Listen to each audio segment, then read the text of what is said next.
ब्रह्मानन्दं परमसुखदं केवलं ज्ञानमूर्तिं द्वन्द्वातीतं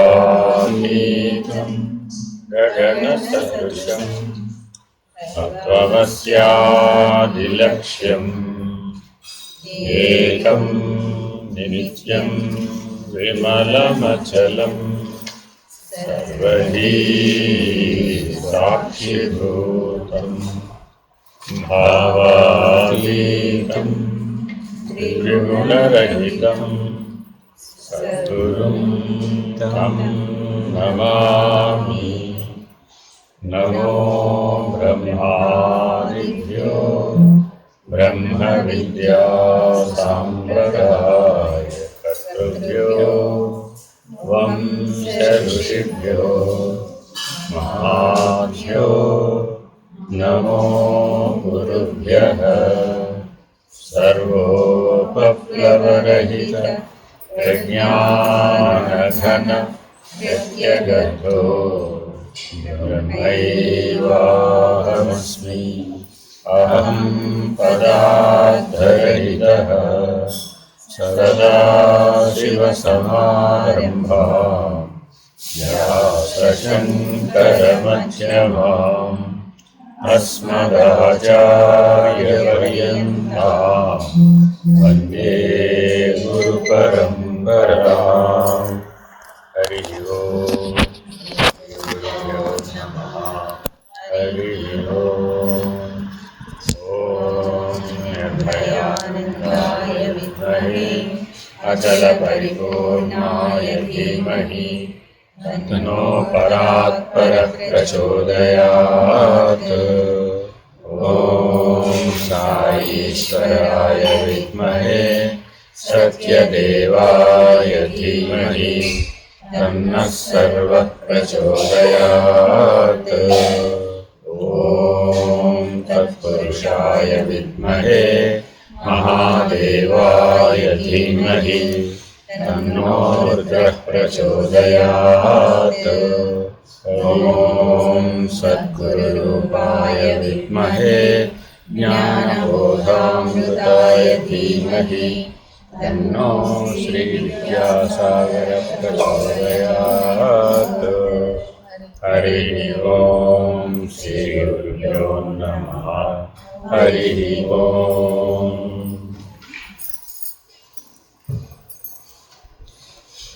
अपरोक्षानुभूति ప్రపంచ మిథ్యాత్వం.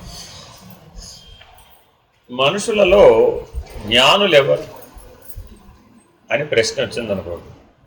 ఎవరు జ్ఞానులు అంటే చెప్తున్నారు, సత్యము సత్యముగా మిథ్య మిథ్యగా ఎవరికైతే తెలియబడిందో, మిథ్యా వస్తువును చూచి సత్యదర్శనం చేయగలిగిన వాడెవడు. రెండు లక్షణాలు చెప్తున్నాడు. ఒక లక్షణం ఏంటంటే సత్యము సత్యముగా తెలియబడిన వాడెవడు, మిథ్య మిథ్యగా తెలియబడిన వాడెవడు. ఇది మొదటి లక్షణం. రెండో లక్షణం ఏంటి? మిథ్యా వస్తువు యొక్క దర్శనం కలిగినప్పుడు కూడా సత్యమే కనపడుతుంది కదా. ఈ రెండు లక్షణాలు ఎవరికైతే ఉన్నాయో వాడే జ్ఞాని. ఎప్పటికప్పుడు మేము ప్రతిరోజు ఒక నూతనమైనటువంటి అంశాన్ని మీకు పరిచయం చేస్తాం, ఒక్కొక్క మెట్టు ఎక్కిస్తున్నాం. జ్ఞానం అంటే అర్థం ఏమిటయ్యా అంటే ఈ సృష్టి మొత్తం మీద రెండు ఉన్నాయట, అంతకుమించి లేనేలే. ఒకటేమిటి? సత్యం. అది ఎప్పుడూ మారదు. దాని లక్షణం ఏమిటంటే అది ఎప్పుడూ మారదు, కదలదు, కొనదు అన్నట్లుగా. ఈ మూడు లక్షణాలు సత్యానికి. మిథ్యానం కూడా ఉంది. అదేమిటి? అది ఎప్పుడూ మారుతుంది. అనుకున్న మౌలిక లక్షణం ఏంటండి? ఎప్పుడూ మారిపోతుంది, కదిలిపోతూ ఉంటుంది. మూడో లక్షణం ఏంటి? సత్యానుకున్న లక్షణాలు ఏంటి? మారదు, కదలదు, కొనదన్నట్లుగా ఉంటుంది. అర్థమవుతుందండి? ఇది మర్చిపోకూడదు. వెళ్ళే కొద్దీ మనం దీని మీద నిలబడతాం. సత్య వస్తువు ఎలా ఉందండి? మారదు, కదలదు, కొనదన్నట్లుగా ఉంటుంది. ఇంకోటి ఏమిటి? మిథ్యా వస్తువు. అదేమిటి? ఎప్పుడూ మారిపోతుంది, ఎప్పుడూ కదిలిపోతుంది, ఎప్పుడూ ఉన్నదన్నట్లుగా ఉండదు. చూడండి, చిన్నపిల్లలు ఎవరైనా సరిగ్గా కూర్చోండి, ఉన్నదన్నట్లుగా ఉండగారా, ఏది ఉన్నదన్నట్లు ఉంచనివే అని తీసుకెళ్ళ పడుతున్నాడు. చూడండి, చిన్నపిల్లాడికి నడక వచ్చినప్పుడు ఏం చేస్తాడంటే అన్నీ అందుకోవడానికి ప్రయత్నిస్తాడండి. ఏం చేస్తాడు, అది అందదు వాడికి. మునివేళ్ల మీద నిలబడి పై పై పై డామర్ కనబడుతుంది. అట్లా అన్నీ పడేస్తే కానీ వాడికి బాగు. ఏమంటావండి, ఏరా ఉన్నది ఉన్నట్లు ఉండని వేరా నువ్వు అట్ట అంటే అర్థమేంటి? ఇప్పుడు వాళ్ళలో ఏముంది, కదలాలి కదలాలి కదలాలి, మోటివ్ ఫోర్స్ అంటారు అంటే మొమెంటమ్ ఉండాలా వద్దా? మరి ఇది ఉండాలి. అది దేనికి? మిథ్యా వస్తువు యొక్క లక్షణం. అర్థమైందండి? మిథ్యా వస్తువుకి 3 లక్షణాలు ఉన్నాయి, సత్య వస్తువుకి 3 లక్షణాలు ఉన్నాయి. అర్థమైందండి? చూసుకోండి. ఇలాగా ఏమిటిది? తత్వమసి, చిన్ముద్ర అంటారండి. ఇదే తత్వమసికి గుర్తు. ఈ 3 ఏమిట? ఒకటేంటి, మారదు. ఫస్ట్ది మారదు, రెండోది కదలదు, మూడోది అండి ఉన్నది ఉన్నట్లు ఉన్నది. అంతే. ఈ 3 లక్షణాలను సవ్యంగా తెలుసుకోవడం ఎలాగో అంటే, ఎలా తెలుసుకోవాలి సవ్యంగా? ఆత్మజ్ఞానంతో, పరమాత్మ జ్ఞానంతో. ఇది ఆత్మజ్ఞానానికి గుర్తు, ఇది పరమాత్మ జ్ఞానానికి, లేదా బ్రహ్మజ్ఞానం. ఆత్మజ్ఞానంతో, బ్రహ్మజ్ఞానంతో సత్య దర్శనాన్ని పొందాడట. ఎలాగా? మారనిది, కదలనిది, ఉన్నదొన్నట్టుగా ఉన్నది. ఇది సత్య వస్తువు. అర్థమైందండి? సరే, ఇంకోటి ఏమిటి? మిథ్యా వస్తువు. మీరు ఎక్కడైనా చూడండి ఇలా ఉంటుంది. ఇదే ముద్ర, ఇది ధ్యాన ముద్ర. ఈ ధ్యాన ముద్ర అంటే ఏమిటంటే, మారిపోతుంది, కదిలిపోతుంది, ఉన్నదన్నట్లుగా ఉండదు. అర్థమైందండి? మనస్సు, బుద్ధి. కాబట్టి మనసును పట్టుకొని ఎవరి దగ్గర పెట్టాం? బుద్ధి దగ్గర పెట్టాం. ఏ లక్షణాలు పోగొట్టుకోవడానికి? దీన్ని గమనిస్తున్నాం, మారేదాన్ని గమనిస్తున్నాం, కదిలేదాన్ని గమనిస్తున్నాం, ఉన్నదన్నట్లుగా ఉన్నదాన్ని గమనిస్తాం. కాబట్టి ధ్యానం అనగా ఏమి? మారేదానిని, కదిలేదానిని, ఉన్నదన్నట్లుగా ఉండని దానిని మనసు బుద్ధి ఏకం చేసి గమనించటమే ధ్యానం. ఇదేమో చిన్ముద్ర, జ్ఞానముద్ర. అర్థమైందండి? ఇది సత్య వస్తువు. అర్థమైందండి? రెండవ వస్తువు ఏమిటి? మిథ్యా వస్తువు. ఈ జ్ఞానాన్ని వస్తు నిశ్చయ జ్ఞానం అంటారు. ఏమంటారండి దీన్ని? వస్తు నిశ్చయ జ్ఞానం. ఈ వస్తు నిశ్చయ జ్ఞానం కలిగిన వాడికి కళ్ళెదురకుండా మిథ్యా వస్తువే కనబడిందట. కానీ అతనికి స్ఫురణ మాత్రం ఏం కలుగుతుందట? ఇది బ్రహ్మమే అని కలుగుతుంది. కళ్ళెదురకుండా ఉంది మిథ్యా వస్తువే, అది మారిపోతూనే ఉంది, కదిలిపోతూనే ఉంది, ఉన్నదన్నట్టుగా ఉండలేదు. కానీ దీన్ని చూసి ఆ దర్శనాన్ని పొందుతున్నాడు, దీన్ని చూసి ఆ స్థితిని పొందుతున్నాడు, దీన్ని చూసి ఆ నిర్ణయాన్ని పొందుతున్నాడు, దీన్ని చూసి దాని వలె ఉంటున్నాడు, దీన్ని చూసి అదే ఇదిగా ఉన్నాడు. ఇదేమిటి? మిథ్యా వస్తువు. అదేమిటి? సత్య వస్తువు.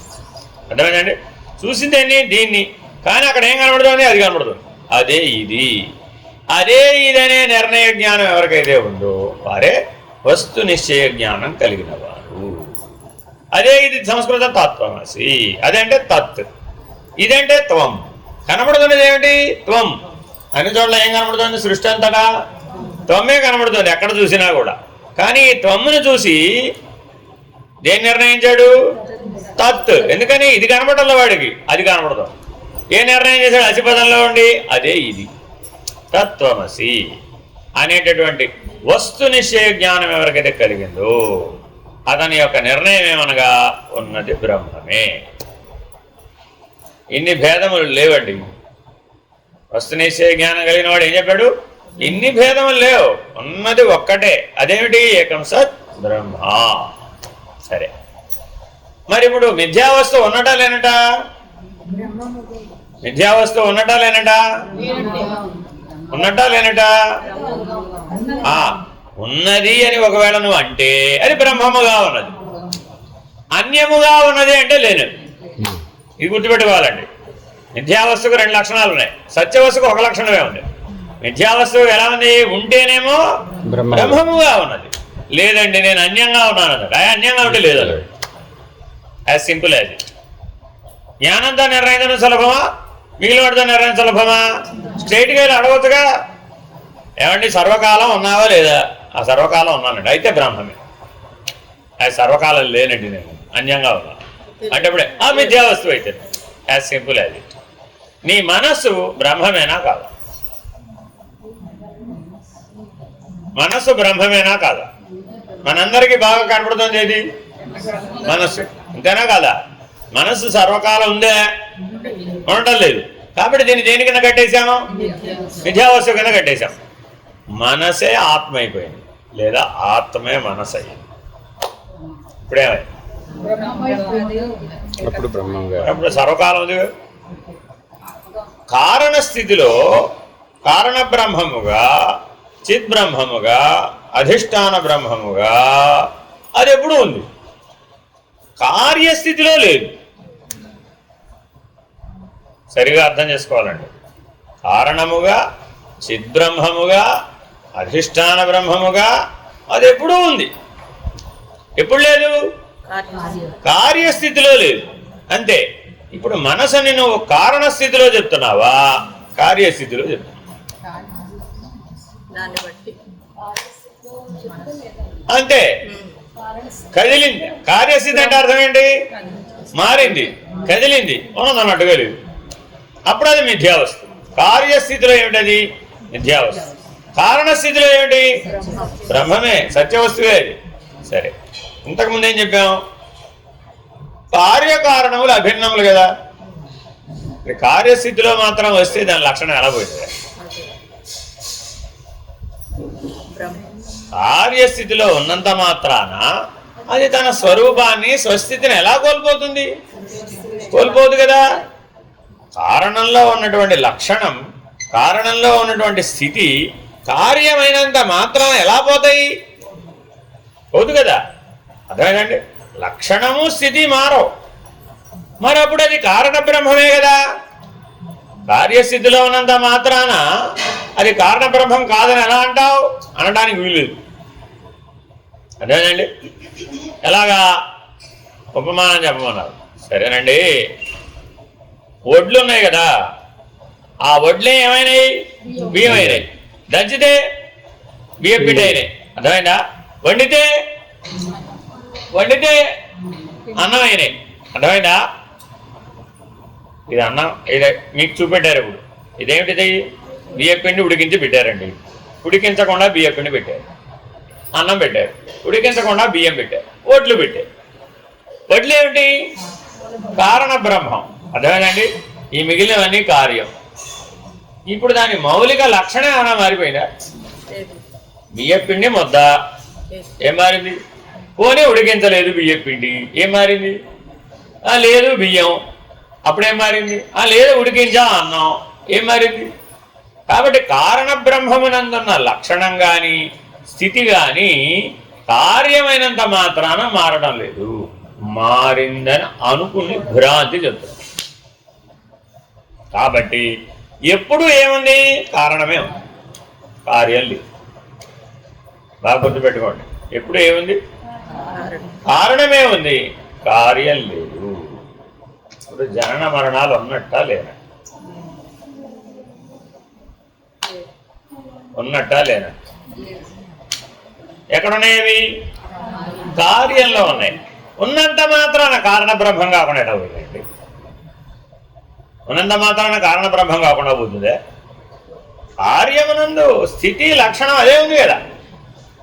ఎలా మారిపోతుంది? మారదు కదా. సృష్టి మొత్తం మీద మారనిది నీకు ఒక్కడికి ఎలా మారిపోయిందమ్మా? ఎవరికి వాళ్ళు ఏమంటున్నారు? ఆయనకి కరెక్టేనండి, నాకు మాత్రం కాదు. అదేమిటి? ఆయనకి సత్యము, కారణ బ్రహ్మము ఏది వస్తువో కార్యమునందు కూడా అదే వస్తువు. ఆయనకైంది నీకు కాదా? ఎందుకు అవదు? సృష్టి అంతా సమానమే. అది సృష్టి అంతా సమానం కాకపోతే అది సత్యం ఎలా అవుతుంది? అనేకత్వం అయితే సత్యం ఎలా అవుతుంది? విషమత్వం అయితే సత్యం ఎలా అవుతుంది? కాబట్టి అవేమీ సత్య వస్తువులు లేవు. కాబట్టి ముందు నిర్వచనం ఏం నిర్వచించాం? ముందు సత్యవస్తువు నిర్వచించాం, తర్వాత మిథ్యావస్తువు నిర్వచించాం.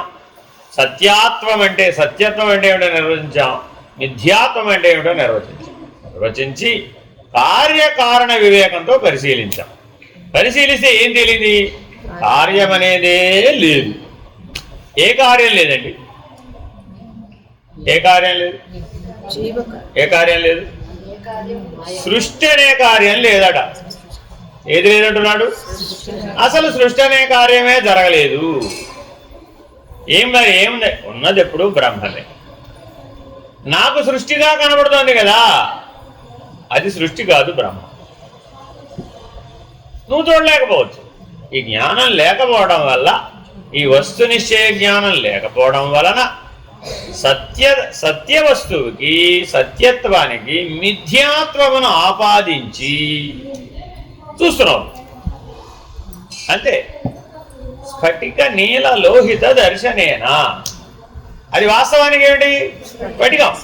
నువ్వేం చేసావు? దాని వెనకాల ఒక నేల వస్త్రం పెట్టి స్ఫటిక నీలంగా అవుతారు. అరే రామ అనే లోపల ఆ నీలం తీసేసి ఎర్రది పెట్టి రైలు అప్పుడే ఎర్రగా మారిపోయింది అన్నట్టు. ఒక క్షణం నీలంగా కనపడిందట, ఒక క్షణం ఎర్రగా కనపడింది, ఒక క్షణమేమో తెల్లగా కనపడింది. తెల్లగా కనపడితే సత్వగుణం అన్నాం, ఎర్రగా కనపడితే రజోగుణం అన్నాం, ఆ నీల వస్తువుగా కనపడితే తమోగుణం. అదే అసలు సృష్టి జరగలేదంటుంటే మళ్ళీ 3 గుణాలు ఎక్కడ తెచ్చావు? ఇంకేమంటున్నావు? ఒట్టి రావడం కాదండి బాబు, గుణే గుణేషు వర్తతే. ఒక చోట ఉన్నాయేమిటి? అవి ఏమిటేమన్నా పుట్టగానే కదలటం మొదలుపెట్టినాయి, అది ఏమైపోయినాయేమిటి? N number of dimensions, N number of combinations, N number of permutations. అసలు సృష్టి లేదంటుండే మధ్యలో నువ్వు సృష్టి నేరేషన్ చెప్తావేంటి నాకు? ఇదంతా కార్యానికి వివరణ, కారణానికి వివరణ. కార్య వస్తువుని వివరిస్తున్నాం.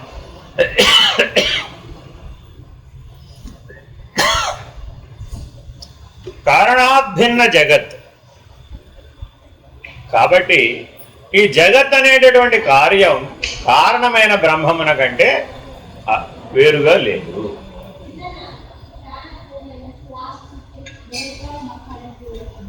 అది అభిన్నం.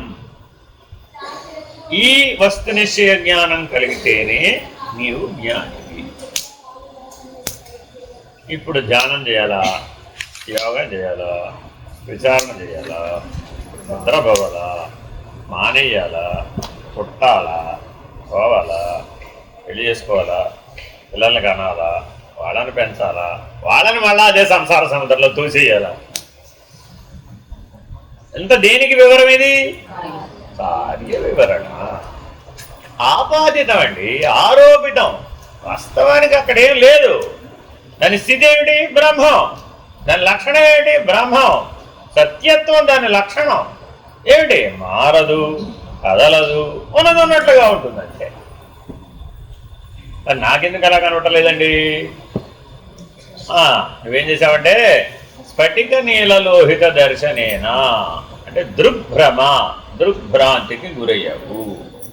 ఆ దృగ్భ్రాంతిని కనుక తీసేసినట్లయితే నీకు యథార్థ వస్తు నిశ్చయ జ్ఞానం కలుగుతుంది. ఏం కలుగుతుందండి? యథార్థ వస్తు నిశ్చయ జ్ఞానం కలుగుతుంది. కాబట్టి జ్ఞాని అనగా ఇంతగా నా గొడవదంతా దేనికోసం? జ్ఞాని అనగా ఎవరు? యథార్థ వస్తు నిశ్చయ జ్ఞానం కలిగిన వాడెవడో వాడే జ్ఞాని. ఎందుకనిట? వాడికి సత్య నిర్ణయం అయింది.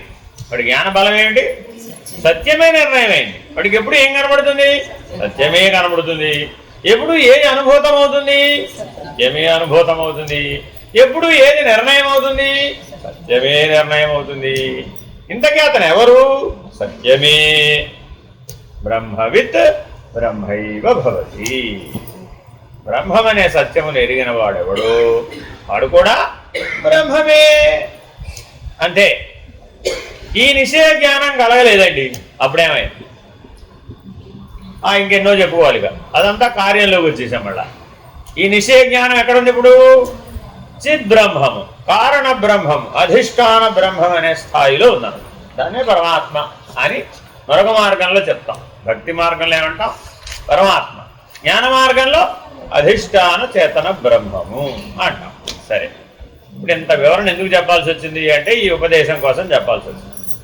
యథా మృదిఘటో నామ కనకే కుండలాభిరా శుక్తో హిరజత ఖ్యాతిర్జీవ శబ్దస్తథా పరే.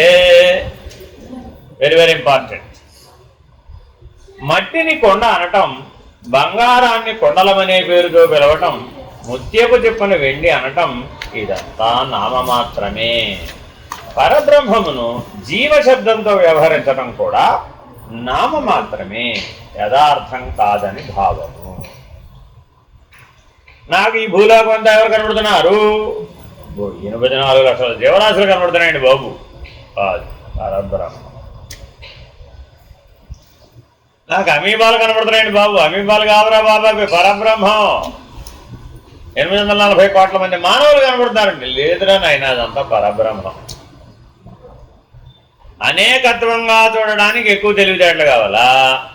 ఏకత్వ నిర్ణయాన్ని పొందడానికి ఎక్కువ తెలివితేటలు కావాలా? అంటే ప్రజ్ఞావంతుడు ఎవరు? సూటిగా చెప్తున్నాడు, ప్రజ్ఞావంతుడు ఎవరు? ఆ అనేకం చెప్పేవాళ్ళు ప్రపంచంలో బుద్ధిమంతులు. వాళ్ళందరూ ఎవరండి? బుద్ధిమంతులు. ఎవరు కాదన్నారు? కాబట్టి మానవుడు ఏమాలట? బుద్ధిమాన్నరహ. మానవుడు సహజంగా బుద్ధిమంతుడండి. వాడికి అన్నింటి అనేకత్వాన్ని గుర్తించగలిగే తెలివి వాడికి పుడుతూనే ఉంది. ఇప్పుడు వాడు కొత్తగా సాధించిందే ఉంది. ఏమంటున్నాం మనం? వాడికి తెలియదండి. చిన్నప్పుడు ఏం తెలియదు. ఇప్పుడు పిహెచ్డీ చేశాడు, ఎన్ని తెలుసుకున్నాడు. ఏమిటయ్యాడు ఇప్పుడు పిహెచ్డీ చేస్తే? బుద్ధిమంతుడు అయ్యాడు, అంతే. ఏం కావాలి నీకు? ప్రజ్ఞావంతుడు అవ్వాలట. ఏమిటయ్యా ప్రజ్ఞావంతుడు అంటే? పరబ్రహ్మమే సత్యం, ఏకత్వమే సత్యం, ఉన్నది ఉన్నట్లుగా ఉండడమే సత్యం, వస్తు నిశ్చయ జ్ఞానం కలగడమే ప్రజ్ఞావంతుడి లక్షణం. అదేనండి. వస్తు నిశ్చయ జ్ఞానం లేదండి, అప్పుడు ఆయన ఏమనొచ్చు? మీరంతా మా పిల్లలు అందరూ బుద్ధిమంతులండి. చూడండి వాళ్ళ అమ్మ ఎంత తెలివి. ఏమా మీ పిల్లలు ఎటువంటి వాళ్ళమంటే? మా పిల్లలు చాలా బుద్ధిమంతులు, మా పక్కింటి వాళ్ళలాగా కాదు. అప్పుడు ఏమైనట్టు? అనేకత్వం. ఇప్పుడు అక్కడ ఏమైపోయిందండి? అనేకత్వం. అర్థమైందండి? చూడాలంటుందండి. భర్త అడుగుతాడు అనమాట, ఏమమ్మా 8 మంది పిల్లల్ని సన్యాసులు చేసి పంపించేశావు, ఎందుకు పనికిరాని వాళ్ళని చేసావు అంటాడు. నువ్వే పనికిరాని వాడివి, వాళ్ళు ప్రజ్ఞావంతులు. అదే నేను పనికి, నువ్వు బుద్ధిమంతుడివి అంటు. తిట్టినట్ట పొగిడినట్ట? సత్యం చెప్పింది. ఏమిటి? నీ తెలివి అక్కడికే ఆగిపోయిందిరా బాబు. ఆయన వాళ్ళందరూ ప్రజ్ఞావంతులు, వాళ్ళు ఏకత్వ స్థితిని పొందారు. వాళ్ళు బ్రహ్మంతో ఏకత్వ స్థితిని పొందారయ్యా. ఏడుస్తావేడు? వాళ్ళు దేనికి? వాళ్ళు నీకెందుకు పనికిరావు? నీకు పనికిరావక్కర్లా. వాళ్ళు నీకు పనికి రావడం కోసం పుట్టలే, భోగజీవులుగా జీవించడానికి పుట్టలే. వాళ్ళు ప్రజ్ఞావంతులుగా పుట్టడానికి పుట్టారు. కాబట్టి బ్రహ్మమానస పుత్రుల వంటి జన్మ లభించాలని అనుకోవాలి కానీ హిరణ్యాక్ష, హిరణ్యకశిప, రావణ, కుంభకర్ణ, శిశుపాల, దంతవక్త్రాది జన్మలు పొందాలని ఎవరైనా అనుకుంటారా? ఎందుకని? వాళ్ళు కూడా బుద్ధిమంతులే, తక్కువ వాళ్ళేం కాదు సుమి. ఒకడేమో భూమిని తాపతొట్టగా పట్టుకుపోయాడు, ఒకడేమో ఏదిగా నా చూపు దేని మీద పడితే అది నాది అవ్వాలన్నట్టు. అంతే. హిరణ్యాక్ష వరం అంటే తెలుసా మీకు? అమ్మగారనే చిన్నప్పుడు, నాయన ఏమిటి నీ హిరణ్యాక్ష వరాలు పొద్దున్నే అదేదో చెప్పు తొందరగా అటు అని. ఎందుకని పొద్దున్న లేవగానే పిల్లలు చదువుతారు కదా, నాకు అది కావాలి ఇది కావాలి. ఆవిడ అనేది అనమాట, లేచారు చదవండి ఆయన హిరణ్యాక్ష వరాలు. నీకు టీ, వారికి కాఫీ, వారికి బోర్నవిటా, వీరికి హార్లిక్స్, ఇంకా ఉన్నాయి ఏమన్నా హిరణ్యాక్ష వరాలు? అందరికీ ఒకటే, పాలు తాగండి పో. ఎందుకని? పాలనే వస్తువులు ఇవ్వడం లేవు కదా. చూడండి, ఏమిటి హిరణ్యాక్ష వరం అంటే? నీ చూపు దేని మీద పడితే అది కావాలంటున్నావురా, తగ్గించి ఉంది. వాడి చూపు భూమండలంలో ఏది పడితే అది కావాలి. వాడు వరమట్ట అడిగాడు. 10,000 సంవత్సరాలు తపస్సు చేసి హిరణ్యాక్షుడని ఆయన బ్రహ్మగారిని ఒక కోరిక కోరాడు. ఏమిటయ్యా అంటే, నా చూపు దేని మీద పడితే అది నాదవ్వాలి అని. గొప్ప వరమైనా కాదా? గొప్ప వరమైనా కాదా? మనం కూడా అదేగా చేస్తున్నాము. షాపింగ్కి వెళ్ళి సూపర్ మార్కెట్కి వెళ్ళామండి, అప్పుడు ఎవరు పనిచేస్తున్నారు నీళ్ళు? హిరణ్యాక్షుడు, రామా. చూడండి, మీరు కావాల్సి వస్తే నేను వాళ్ళందరూ చూస్తానండి. ఈ బుట్ట తీసుకెళ్తాడు, టింగ్ టింగ్. ఓరే హిరణ్యాక్షుడు పనిచేస్తున్నట్టు బాబు వీళ్ళు. ఎందుకని? వాడు చూపడ్డదంటే వాడు అందరూ వేసుకోండి. అవసరమా కాదా పాయింట్ కాదు, బుట్ట నిండడం మన ఇంపార్టెంట్. అంతే. అక్కడ కూడా అంతే, అమెరికాలో కూడా అంతేండి. ఒక్క వస్తువు కోసం వెళ్తాడండి, అక్కడ ఎన్ని 1,00,000 వస్తువులు ఉంటాయి. ఓ లైన్ వేసి వస్తాడు, లేదు లేదు పెద్ద బుట్ట నిండిపోతుంది. ఒరే ఒక్క వస్తువు కోసం వచ్చావు కదా అంటే అన్నీ బాగున్నావా, అది బాగుంది ఇది బాగుంది. ఆ హిరణ్యాక్షుడు పనిచేస్తుంది. Very very dangerous. కాబట్టి ఇవన్నీ ఎందుకు చెప్పారయ్యా అంటే వాళ్ళందరూ మనలో ఉన్నారు, వాళ్ళ జీన్స్ అన్ని మనలో ఉన్నాయి. కాబట్టి చాలా జాగ్రత్తగా ఉండాలట. అనేకత్వం అనేటటువంటి భ్రాంతిని ఒప్పుకునే ముందే చాలా జాగ్రత్తగా ఉండాలి. నాయన కొండ కనబడుతుందా, మట్టి కనబడుతుందా, బంగారం కనబడుతుందా, ఆభరణం కనబడుతుందా, ముత్యపు చెప్ప కనబడుతుందా, వెండి కనబడుతుందా, అలలు కనబడుతున్నాయా, సముద్రం కనబడుతుందా? అలలే కాదండి, ఇంకేం కనబడుతుంది? ఫేనము బుద్భుతము అంటే ఏమిటి? ఫేనం అంటే నురుగు, బుద్భుతం అంటే ఆ బుడగలు. అబ్బా బాగా తెలిసింది. ఒక్క సముద్రమే దాంట్లో జనమేనేదా? ఇప్పుడు సముద్రం కనబడలేదురా, ఎంతసేపు వాడిని అలరించినటువంటివి, ఆనందింపజేసినటువంటివి ఏమిటయ్యా అంటే అలలు, నురుగు, బుడగలు. పైగా చూడండి, మీరు అక్కడ ఆడుకునేవాడు ఎలా ఏం చేస్తారు, అలల మీద నురుగు వస్తుందండి, అట్లా చేతిలో నురుగు తీసుకుని అట్లా చూస్తే వాడికి ఆనందం కలిగి దానివల్ల గట్టిగా గాలితో ఓదాలి, అదే గాలిలో తెలుగు. అబ్బా ఎంత గొప్ప, ఎంత బ్రహ్మాండం సాధించానో తెలుసా నేను, ఎంత ఆనందమో. ఏమిటండి ఇదంతా మిథ్యా వస్తువు. ఆ గాలి కూడా ఆనందాన్ని ఇవ్వడం ఏమిట్రా, అది ఎంతసేపు ఉంది, రెప్పపాటే కదా. అది గాలి బుడగైతే ఇదేమిటో, ఇది గాలి బుడగగా. బ్రహ్మగారి ఆయుర్దాయంతో పోలిస్తే వీడి 120 ఏళ్ళు ఎంత, రెప్పపాటు, అది కూడా పూర్ణాయుర్దాయం ఉంటే. అదేనండి. మరి ఇప్పుడు ఆ గాలి బుడగను చూసి ఎందుకు ఆనందపడుతున్నాడయ్యా అని అడిగితేనట, తనను తానే దర్శించుకున్నట్ట గాలి బుడగ, అందుకని ఆనందం కలుగుతుంది. అంటే ఎక్కడైనా సరే నీకు ఆనంద లక్షణం కలిగితే తనను తాను దర్శించుకోవడం అనే లక్షణం చేత ఆనందం కలుగుతుంది. ఈ తనను తాను దర్శించడం అనేది సత్యత్వ లక్షణమా, మిథ్యాత్వ లక్షణమా? బాగా గుర్తుపెట్టుకోవాలండి. తనను తాను తెలుసుకొనుట, తనను తాను దర్శించుట అనేది సత్యత్వ లక్షణమా, మిథ్యాత్వ లక్షణమా? అవడానికి కార్యంలో, వ్యవహారంలో అది మిథ్యాత్వంగా, తత్కాలవతగా, అనిత్యంగా, అస్థిరంగా, అసత్యంగా ఎన్ని లక్షణాలు ఎక్కడ పెట్టాడు అంటే ఇలా కనపడినప్పటికీ కానీ అక్కడ మౌలిక సూత్రం ఏమిటట, ఆ తనను తాను గుర్తించుట, తనను తాను దర్శించుట, తనను తాను తెలుసుకోట. ఆ గాలి బుడగకి నాకు భేదం లేదని తెలుసుకోగానే బాల్య యౌవన కౌమార వృద్ధాప్య భేదం లేకుండా అందరికీ ఆనందమే కలిగింది. ఈ పని అక్కడికి వెళ్ళినవాడు ఎవరో చిన్నపిల్లలు అదే చేశారట, పెద్దవాళ్ళు చేశారు, మధ్యలో వాళ్ళు అందరూ అదే చేశారు. ఏమిటే ఇంతకీ పొందుతున్న ఆనందం? ఆ గాలి బుడగకి నాకు భేదం లేదని గ్రహించి. మరి సత్యత్వ లక్షణం కదా. అభేద లక్షణం సత్యత్వం, అనన్య లక్షణం సత్యత్వం, అన్య లక్షణం మిథ్యాత్వం, భేద లక్షణం మిథ్యాత్వం. మనకింతకీ చెవులకి కొండలాలు కనబడ్డాయండి. కొండలాలు కరెక్ట్ అంటావా, బంగారం కరెక్ట్ అంటావా? అందరూ చెవులకు దుద్దులు పెట్టుకున్నట్టు కనబడుతోంది కదా, దుద్దులు పెట్టుకున్నారంటావా, బంగారం పెట్టుకున్నారంటావా? దుద్దులు కనబడుతున్నాయా, బంగారం కనబడుతుందా? బ్రహ్మం. అదేమిటండి? అది బ్రహ్మము. కుండాన్ని మనం అన్నప్పటికీ యథార్థానికి అది మట్టే.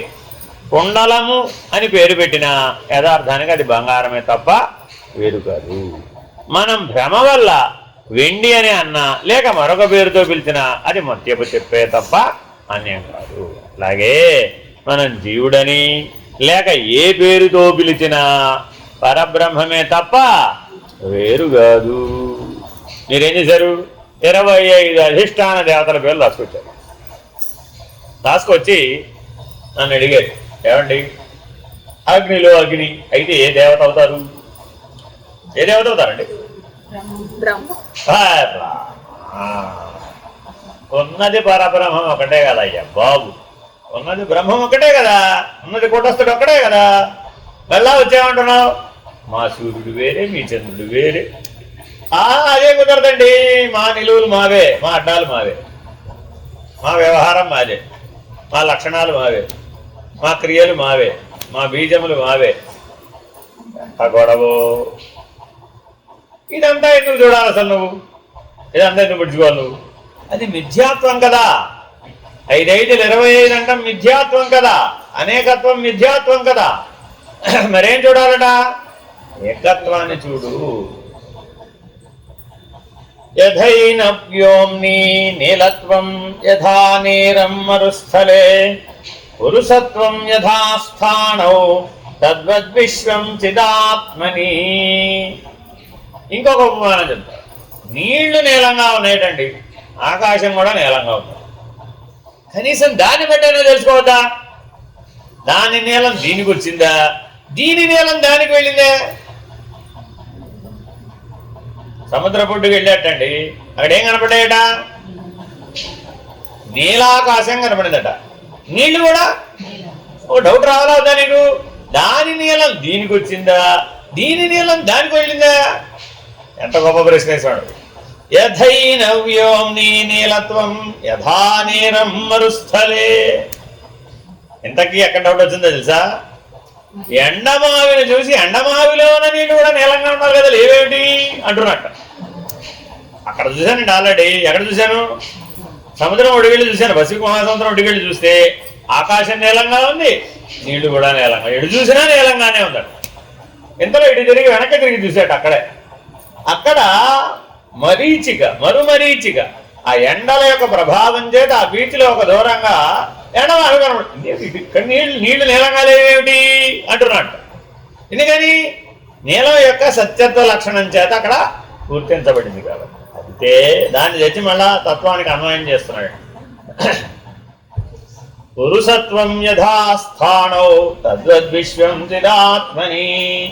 అసలు కదలనటువంటి పురుషుడు యందు చిత్ ప్రకాశం కదిలిందని, అది చిదాత్మైందని, ఆ చిదాత్మయే మాయాకార్యమునకు కారణమని, అట్టి మాయాకార్యమే సృష్టి అయిందని, అట్టి సృష్టియే అనేక జీవరాశికి స్థావర జంగమాత్మకమైనటువంటి ప్రపంచానికి కారణమైందని, అట్టి ప్రపంచమున ఎవరు వచ్చారు? ఇప్పుడు వెంకటరావు, సుబ్బారావు, పుల్లారావు జీవులు వచ్చారని చెప్పడం ఎంత మేరకు కరెక్ట్ అని అడుగుతున్నాడు. మనమందరం ఇప్పుడు ఏ భ్రమతో వెళ్ళాం? అయ్యా మాకున్నటువంటి భ్రమలు పోగొట్టండి, భ్రాంతులు పోగొట్టండి. ఏమిటయ్యా నీ భ్రమాభ్రాంతి? నాకేమనిపిస్తోందంటేనండి, నీకు అలా చెప్పాలంటే చెప్పలేను, కానీ నేను ఘట్టం ఆధారంగా చెప్తాను. చెప్పవయ్యా. నేను సముద్రానికి వెళ్ళానండి, నీళ్లు చూశానండి, నీలంగా కనపడ్డాయండి. ఆకాశాన్ని చూశానండి, నీలంగా కనపడిందండి. తీరా వెనక్కి తిరిగి చూశానండి, అక్కడ కూడా నీళ్లు కనపడ్డాయండి, కానీ అవి నీలంగా లేవండి. ఎందుకు లేవో చెప్పండి అన్నాడు. దేవుడు ఎందుకు లేవో చెప్పడం ఏమిటి? అసలు నువ్వు చూసిందే తప్పు, భ్రాంతి. మరీచికలో నీళ్లుంటాం అనేది భ్రాంతి కదా. అది భ్రాంతిగా గుర్తించకుండా దాన్ని సత్యత్వంగా గుర్తించడం పెద్ద తప్పు. కాబట్టి సృష్టి ఉన్నది అనటం, ఎండమావిలో నీళ్లు ఉంది అనడం రెండు సమానమే. ఫినిష్డ్. ఒకటి ఎగర కొట్టేసాడండి. నీకు సృష్టి గురించి ఏమైనా కంప్లైంట్ ఉందండి అంటే అర్థం ఏంటి? నా మాట మా ఆయన వింటలేదు, మా ఆయన మాట నేను వింటలేదు, నా మాట పిల్లలు వింటలేదు, పిల్లల మాట నేను వింటలేదు, మా మాట అత్తగారు వింటలేదు, అత్తగారి మాట నేను వింటలేదు. ఇలా ఏదైనా చెప్పుకో. ఈ సృష్టిగతమైనటువంటి ఏ సంబంధాల గురించి అయినా చెప్పావు. ఏం చెప్పాడు ఉపమానం? యథా మరుమరీచిక. అయిపోయింది, ఫినిష్డ్. ఒక సమాధానం చెప్పేశాం. ఇప్పుడు ఏమడుతావు? నాయన ఎండమావిలో నీళ్లు ఎంత మేరకు సత్యమో, ఈ సృష్టిగత సంబంధాలు, మానవ సంబంధాలు ఇత్యాదులంతా కూడా అంతే అన్నాడు. సత్యమో మిథ్యో చెప్పలేదు, అంతే అన్నాడు. అంతే, అయిపోయింది. ఒకటి చెప్పినట్టన్నా చెప్పనంట. ఆకాశంలో నీలత్వము, మరుభూమిలో నీరు, మొండెల్లో పురుషాకారము కనిపించినట్లుగా ఆ చిదాత్మలో ఈ విశ్వం కూడా భాషిస్తూ ఉంటుంది. భాషించడం అంటే ప్రకాశించడం, ప్రతిబింబించడం అని కూడా అర్థం. మనం మీకు 3 భాషలు చెప్పాం. ఏమిటవి? ఆభాష, అవభాష, ప్రతిభాష. అన్ని భాషించడమే. అదేనండి. ఆ చిదాత్మలో ఈ విశ్వం భాషిస్తుందంటే ప్రతిబింబించింది. అదేమో చిదాత్మ బింబం, ఈ విశ్వమేమో ప్రతిబింబం. ప్రతిబింబమైన విశ్వం సత్యం ఎలా అవదు కదా. కాబట్టి నీ కంప్లైంట్లని ఎవరి మీద? ఇంతకీ బ్రహ్మం మీద, విశ్వం మీద. మానవుడికి ఎవరికైనా కంప్లైంట్ ఎవరితో ఉందండి? బ్రహ్మం మీద కంప్లైంట్ ఉండడానికి అది కదలదు, మాట్లాడదు, ఉన్నది ఉన్నట్టు ఉలకదు, పలకదు. ఇక్కడ దాని మీద నీ కంప్లైంట్ ఏమిటి? ఇదేనా కాదా? ఒక ఆవిడకి 120 ఏళ్ళు వచ్చినాయండి, అర్థమైందా? ఇంట్లో చాలా మంది ఉంటారా ఉండరా? ఉంటారు. వీళ్ళందరికీ కంప్లైంట్ ఎవరి మీద? ఆవిడ మీదే. చూడండి, మీరు కావాల్సి వస్తుంది. చిన్న పిల్లాడి దగ్గర నుంచి బాగా పెద్దవాళ్ళ వరకు కంప్లైంట్ ఏమిట్రా అంటే ఆవిడ గురించి.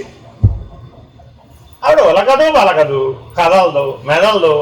ఎక్కడో చోట మూల 120 ఏళ్ళు వచ్చిన ఆవిడ ఏం కదులుతుంది, ఏం కదులుతుంది. కానీ వీళ్ళందరికీ దృష్టి ఎవరి మీద ఉంది? ఇప్పుడు ఆవిడ అమ్మ దగ్గుతూ ఉంటుందండి. వీడికి ఏమైంది? ఇప్పుడు పని చేసుకోండి. ఆవిడ తగ్గడానికి నువ్వు పని చేసుకోండి, నీకేమి సంబంధం? నేను పని చేయలేకపోతున్నాను. ఆవిడ దగ్గుతూ ఉంటే నా కాన్సన్ట్రేషన్ అయిపోతుందండి. సరే, నీ కూడా 120 ఏళ్ళు వస్తే అప్పుడు తెలుసు అనాల్సిందేనా కాదా? సరే, మరి మనం ఇప్పుడు ఎవరి మీద కంప్లైంట్ చేస్తున్నాం? మన ప్రాబ్లం అంతా కూడా ఆ బ్రహ్మమ మీద పెట్టామంట. నాకు ఆ బ్రహ్మమే పెద్ద సమస్య అయిపోయిందండి, తెలియకుండా పోయింది. అది తెలిస్తే ఇంకన్నీ తెలుసుకున్నట్టే అని మా గురువు గారు అంటారు. అదేమో నాకు ఎప్పటికీ తెలియదు. ఇప్పుడు ఎక్కడికి వెళ్ళతగలదని, ఎక్కడికి వెళ్ళొద్దామమ్మా? ఎక్కడ లేదని, ఏది అది కాదని, నువ్వు దేన్ని చూసినా దానిలో ఉన్న మిథ్యాత్వాన్ని తీసేస్తే సత్యత్వం ఎప్పుడు? బ్రహ్మమే. ఫినిష్డ్. అక్కడ రెండు ఉన్నాయి ఒకే చోట. ఒకటేమిటి? సత్యాత్వం. సత్యత్వం అనే లక్షణం బ్రహ్మం. మిథ్యాత్వం లేనిదే. అట్టి వస్తు నిశ్చయ జ్ఞానంతో చూస్తే కేవలం జీవుడే కాక ఈ విషయమంతా కూడా భ్రమ వల్ల మనకి ఇట్లా కనిపిస్తోంది. బ్రహ్మలో జీవభావం లాగానే బ్రహ్మలో విశ్వభావం కూడా పంచీకృతం అయినట్ట అవనట్ట. అది సాంఖ్య విచారణ అంటే ఇప్పుడు ఏం చేయాలి? మనం అయినట్టు చెప్పాలంట, అవలేదని చెప్పాలంట. ఏమో మరి మీరంతా మన విచారణ చేసినప్పుడు అలా విచారణ చేయలేదే. 5 25 కిందకు వచ్చేసిందండి. ఎక్కడికి వచ్చింది మరి? మళ్ళా ఎక్కాలంటే రావాలి. అదో తగాదా అంటే అర్థమేంటి? కిందకి దిగితే ఎక్కవలసిందే. నేను మిథ్యాస్వరూపుడను అని నిర్ణయం పొందితే మళ్ళీ నువ్వేం పొందాలి? నేను సత్యస్వరూపుడని నిర్ణయం పొందవలసిందే. అది నిర్ణయ భేదం. అర్థమైందండి? నిర్ణయ భేదాన్ని మార్చాలంటే ఆ స్థితి భేదం ఉండాలండి బాబు. జీవుడుగానే ఉండి నేను బ్రహ్మం అయిపోయానంటే సరిపోతుంది ఏమిటి? సరిపోదు కదా. కాబట్టి జీవుడికి బ్రహ్మమునకు మధ్య సత్యత్వము మిథ్యాత్వము మధ్యన స్థితి భేదం ఉంది, నిర్ణయ భేదం ఉంది, స్థితి భేదం ఉంది. మళ్ళా జీవుడు దేని చేత పడి పారిపోతున్నట? వ్యవహారం, అనుభూతి. వీడికి రెండు ఉన్నాయి. ఏమున్నాయండి? వ్యవహారం, అనుభూతి. ఆ వ్యవహారంలో కలిసిపోయే లక్షణం ఉంది, అనుభూతి చేత ప్రభావితమయ్యే లక్షణం. దేవుడికి 2 లక్షణాలు ఉన్నాయి.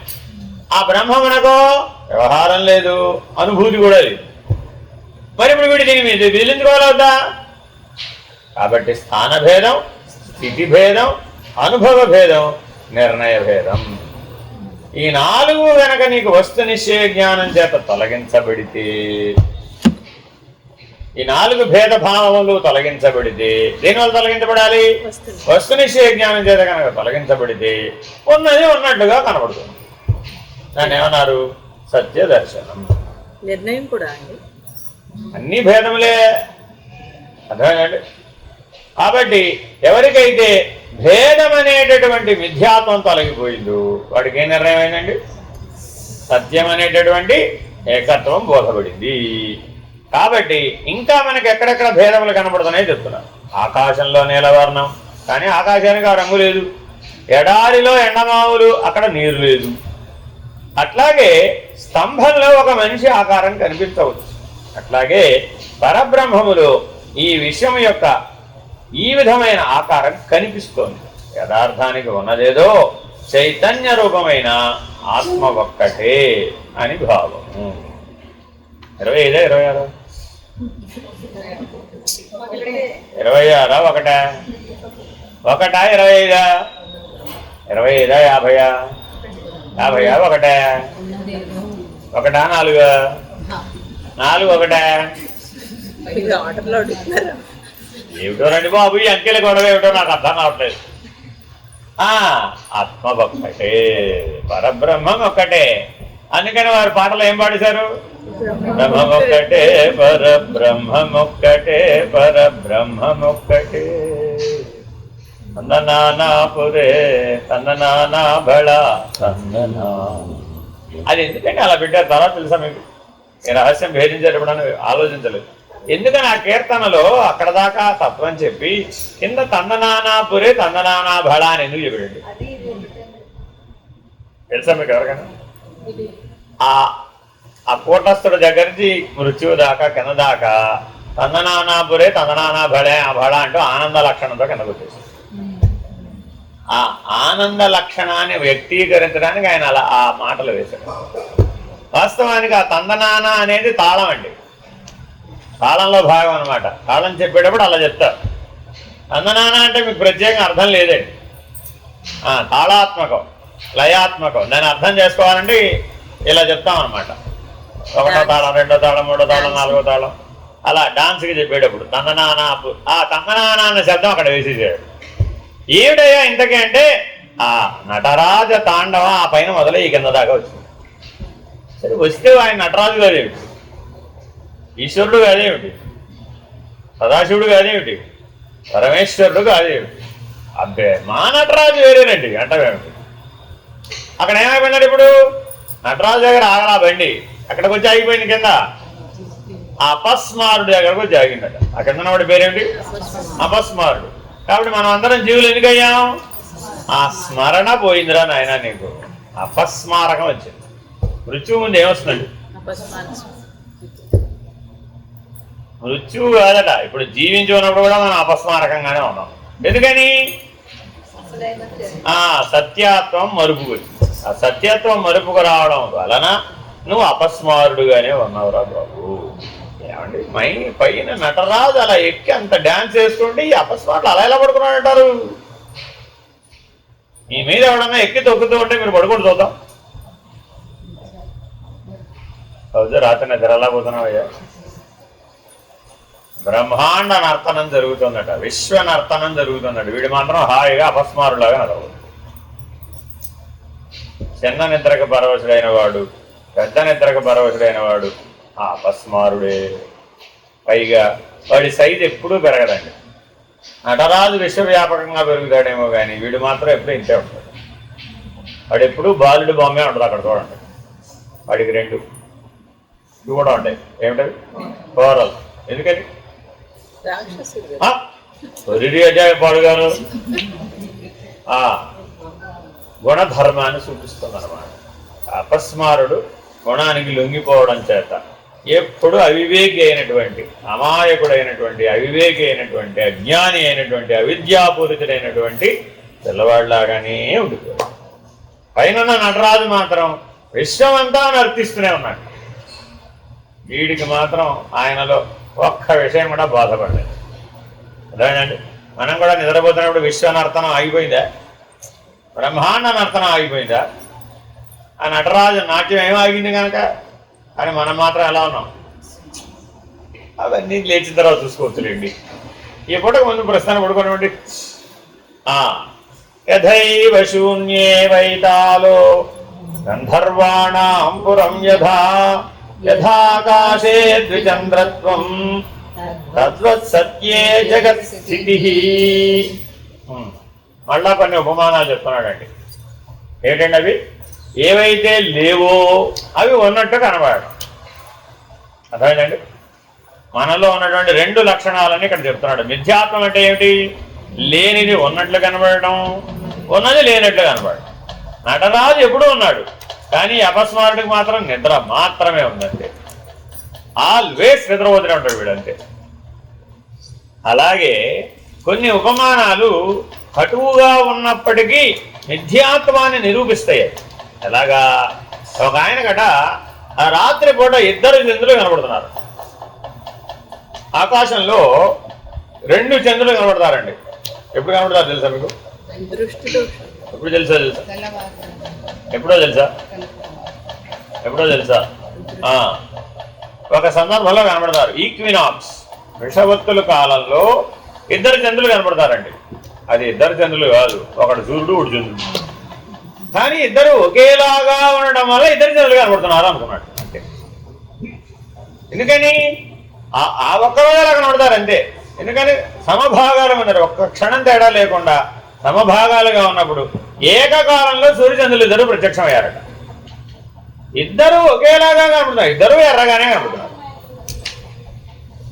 కాబట్టి పౌర్ణమి నాటి చంద్రుడు ఇద్దరు కనబడుతున్నారు నాకు అనుకున్నట్ట. ఆకాశంలో ఇద్దరు చంద్రులు కనపడ్డట్టు ఉన్నట్టా లేనట్ట? ఇప్పుడు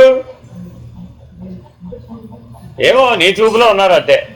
అలాగే గంధర్వ లోకాలు కనపడ్డట్టు, అలాగే శూన్యంలో దయ్యాలు కనపడ్డట్టు, ఆకాశ హర్మ్యాలు కనపడ్డట్టు, ఆకాశంలో ఇద్దరు చంద్రులు కనిపించినట్టుగానే ఈ పరమసత్యమైన బ్రహ్మములో ఈ జగత్తు కూడా కనిపిస్తోంది.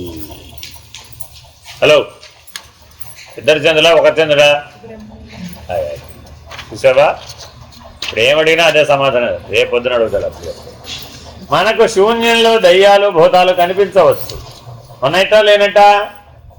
లేవని చెప్తున్నాడండి ఎంత స్పష్టంగా. సనాతన ధర్మం మీద ఒక పెద్ద నింద ఇది. మీరున్నాయని చెప్పారండి, భయపెట్టారండి, జనాలందరినీ మూఢత్వంలో పెట్టి. లేవని మేము స్పష్టంగా చెప్తుంటే ఉన్నాయని నేను చెప్పానంట. ఆకాశంలో భూతాలు దయ్యాలు లేవురా బాబు, ఆకాశంలో గంధర్వ లోకాలు కూడా లేవు. కోటలు, మేఘాలతోటి కోటలు ఏర్పడ్డట్టుగా కనపడ్డాయిటండి. అదేనండి, అదిగో అదిగో అదిగో అక్కడ కోట కనపడుతుంది చూసావా, అందులో గంధర్వరాజు ఉంటారు అని చిన్నప్పుడు పిల్లలకి చెప్తామన్నమాట. పిల్లలు ఆడుకుంటూ ఉంటారట.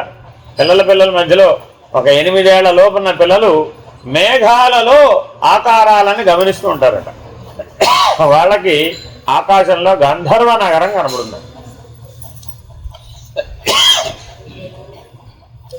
కాబట్టి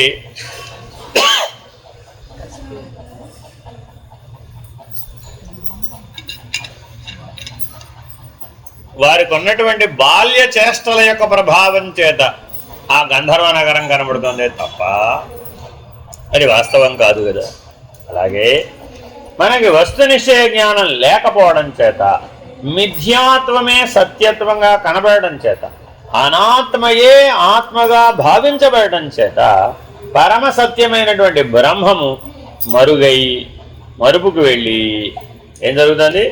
ఆకాశంలో ఇద్దరు చంద్రులు ఉన్నట్టు, దయ్యాలు భూతాలు కనపడ్డట్టు, ఇంకేమిటి గంధర్వ నగరం కనపడుతుంది. కానీ ఆ ఉన్నదంతా ఏమిటి? ఆకాశమే.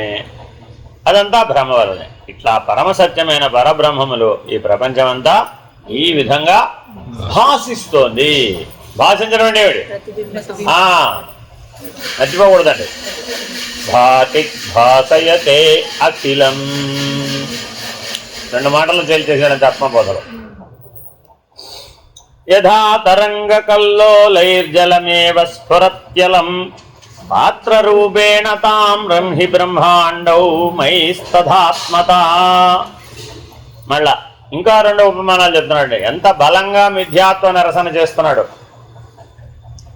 తరంగమాలికల రూపంలో జలం మాత్రమే ఎట్లా స్ఫురిస్తోందో, పాత్రల రూపంలో రాగి మాత్రమే ఎట్లా స్ఫురిస్తోందో, అట్లాగే ఈ బ్రహ్మాండ భాండ సమూహ రూపంలో ఆత్మ మాత్రమే స్ఫురిస్తున్నది. అంటే పెద్దవి చిన్నవి నురుగులు కక్కుతున్నవి అయిన కెరటాలు ఎన్ని కనిపించినా మనకు వాటిలోని నీరే స్ఫురిస్తోంది. నీరు లేని కెరటాలు ఉండవు కదా. ఎక్కడైనా నీరు లేని కెరటాలను సృష్టించగలుగుతామా? లేవు కదా, అలలు రావట్లా. అట్లాగే ఏ రూపంలో ఉండే పాత్ర అయినా అవి నిర్మింపబడిన లోహం మాత్రమే స్ఫురిస్తుంది. అదేవిధంగా ఈ విశ్వంలో ఎన్నెన్ని గోళాలు గ్రహాలు బ్రహ్మాండాలు ఉన్నా వాటన్నింటిలోనూ పరమాత్మ స్వరూపం మాత్రమే గోచరిస్తోందని భావము. అందుకని భారతీయులు ఎవరెవరికి నమస్కరిస్తారండి? చూడండి, ఆలోచించండి. ఏమంటారండి? పదార్థ విజ్ఞానం గారు ఏమిటో మీకు అన్ని దేవుడే, వాడికి అది వెత్త. ఒరే, నీకు మిథ్యాత్వమైన ప్రపంచం కనబడుతోంది, నాకు సత్యత్వమైన పరమాత్మ కనబడుతుంది. నీకు నాకు దృష్టి భేదం, వస్తు భేదం లేదు. మాకు సూర్యుడు దేవుడే, చంద్రుడు దేవుడే, నక్షత్రము దేవుడే, ఆకాశము దేవుడే. భూమి దేవుడే, గాలి దేవుడే, వాయువు దేవుడే, అగ్ని దేవుడే, అన్నీ దేవుడేరా బాబు మాకు. మీ దేవుడు ఎక్కడున్నాడో మాకు మాత్రం కనపడలేదు. మరి నీ కళ్ళెదురు కూడా ఉంది కదరా. అష్టమూర్తిరజాజైత్రి లోకయాత్ర అవిధాయిని. 8 రూపాల్లో ఈ సృష్టిని ఆవిడ రక్షిస్తోంది అమ్మవారు.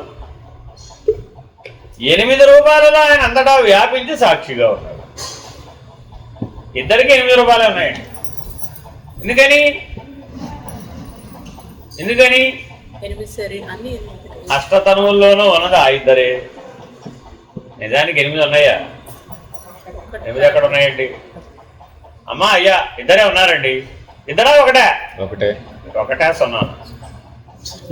ఇది చాలా కష్టం.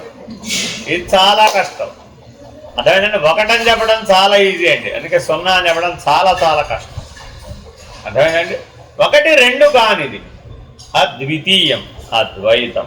అర్థమైందండి. అందుకని బాగా గుర్తుపెట్టుకోవాలండి. మిథ్యాత్వ నిరసన.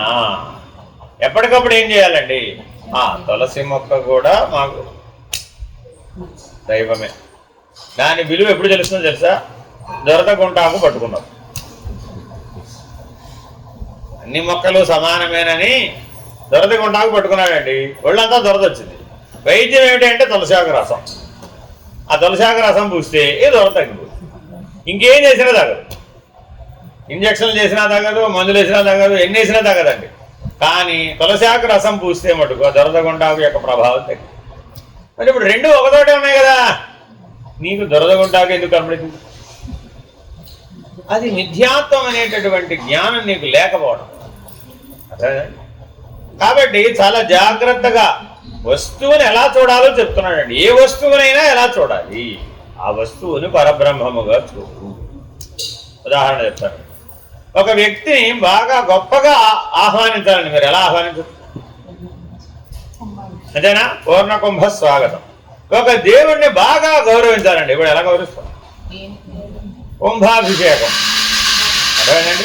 ఏమిటండి గౌరవం? ఆ కుంభాభిషేకం అండి బాబు, అదే విశేషం. అర్థమైందండి. ఇక్కడ కుంభమే, అక్కడ కుంభమే అంటే ఏమిటండి? అంటే ఏమిటి? పూర్ణం 0 కదా. 1 0 ఇప్పుడు అది 1 0 1 0